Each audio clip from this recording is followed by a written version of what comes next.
말씀드려요. 반조를 할 때요. 음, 반조를 하라는 말씀은 반조?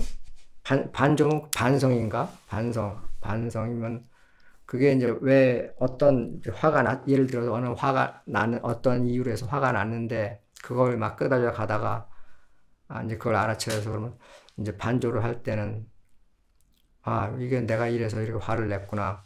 그러면 그 화를 내지 않게끔 하려면 어떻게 해야 되나 이런 구체적인 방법까지 이렇게 제 스스로가 찾아서 그 반성을 하라는 말씀입니까?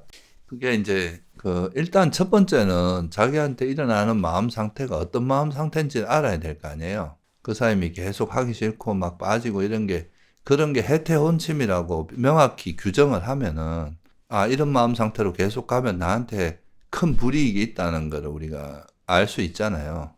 그러면 이제 이거는 벗어나야 될 마음 상태구나. 계속 이쪽으로 가면 안 되겠구나 하는 게 나올 거 아니에요.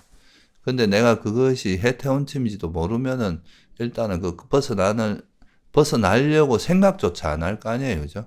그것도 일종의 반조입니다. 그걸 정확히, 내가 수행할 때 뭔가 하기 싫고 이런 게 다 해태혼침이었구나. 내가 그런 거에 되게 마음 상태가 그런데 많이 물들어 있구나 하는 거를 정확히 파악하면, 그러면 이 해태혼침을 어떻게 극복할 수 있는지 뭐 이런 질문을 할 수도 있고, 또 경전에 나오는 거, 법문에 나오는 거를 이제 해태혼침에 대한 이야기를 좀 이제 해서 그걸 수행해서 적용을 해볼 수 있잖아요. 그런 과정들이 다 일체가 다 반조에 들어갑니다.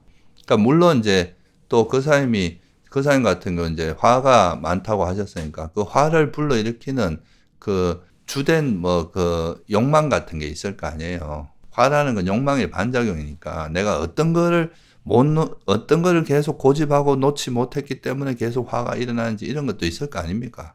그러면 그걸 안다고 해서 당장 그 화가 없어지는 건 아니지만은 이것 때문이라는 걸 알면 이제 앞으로 노력할 때 어느 방향으로 노력해야 되는지 정확히 알 수 있잖아요. 내가 뭔가 내 견해에 대한 집착이나 자만 때문이나 열등감 때문이나 뭐 이런 여러 가지 원인이 있는데, 그런 원인을 알면 이거는 내가 자아에 대한 자아의식이 나도 없는데 이제 무아에 대한 의식이, 그 자아의식이 강하다. 무아에 대한 지혜를 개발하면 이런 욕망도 조금씩 점점 빗바래고 이래 되면서 서서히 사라질 거 아니에요. 그죠? 그 나름대로 이제 부처님이 말씀해 놓으신 그 번뇌의 구조가 있단 말이에요. 좀 고질적인 번뇌 같은 경우는 그런 구조를 파악해서 내가 앞으로 이런 방향으로 계속 노력을 해야 되겠구나. 내가 만약에 이제 어디 가평을 가려고 그러면 어떤 방향으로 가야 되는지 알고 가는 거하고 모르고 가는 거는 전혀 다를 거 아니에요. 그죠? 그러니까 그 방향성을 명확히 이해하고 또 내가 가다가 또 까먹으면 또 다시 그 방향을 또 바로잡고 하면서 가다 보면 언젠가는 그 목적지에 도달할 거잖아요. 그러니까 우리가 번뇌도 똑같은 거예요.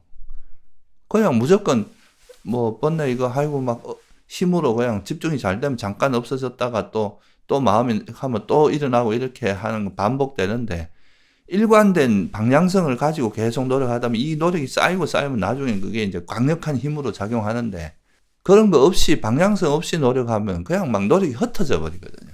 우리 세속에서도 그렇잖아요. 뭔가 내가 무엇을 하겠다는 방향성을 가지고 노력하는 사람은 그 노력이 전부 다 그 방향으로 이루어진단 말이에요.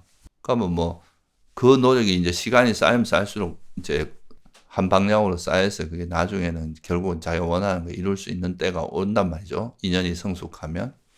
그러니까 반조도 이제 자기가 수행하면서 나한테 어떤 그 번뇌 때문에 내가, 어떤 문제 때문에 수행이 안 되고, 어떻게 하니까 수행이 잘 되고, 이런 걸 계속 체크해 가는 과정이라고 생각하시면 돼요.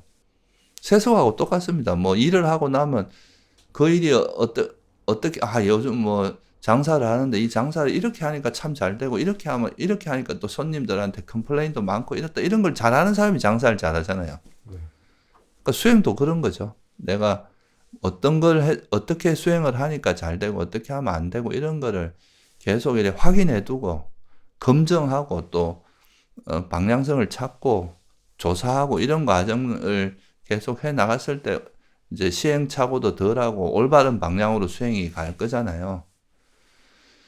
그런 거를 이제 계속 이렇게 관심을 가지는 거죠. 어떻게 보면 자기 수행에 관심을 가지는 거예요. 그 사람이 건강에 관심을 가지면 내가 이 음식을 먹으니까 내 몸에 안 좋고 이 음식을 먹으면 몸에 괜찮고 뭐 이런 거에 대한 그 노하우가 축적될 거 아닙니까? 그죠?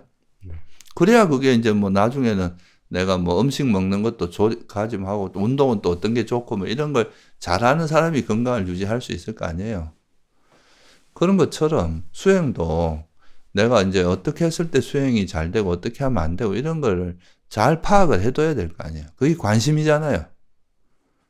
그래야 뭐 내가 수행을 잘할지 못할, 몸을 어떻게 다뤄야 되고 뭐 화는 어떻게 다루고 탐욕은 어떻게 다뤄야 되고 뭐 이런 거에 대한 이제 부처님의 가르침의 노하우를 계속 습득을 해 나가야 이제 전문가가 될 수 있잖아요. 그게 그냥 그렇게 하는 걸 반조라고 보시면 돼요. 예, 잘 알겠습니다. 네.